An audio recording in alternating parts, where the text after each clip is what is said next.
Hello! Today's experiment is the Great Thickening.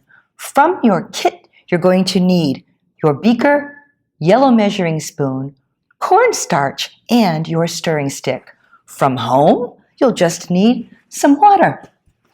Pour 20 milliliters of water into your beaker.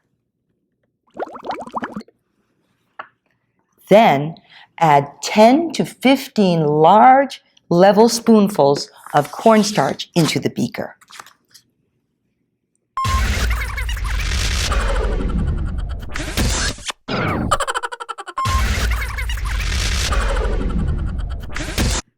Now take your stirring stick and stir.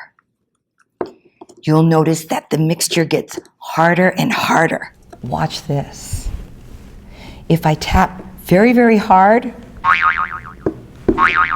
the spoon won't go in it. It just bounces right off. But when I push very slowly, the spoon goes right in all the way to the bottom. Try it with yours. You can record all of your results in your My Scientific Discoveries handbook.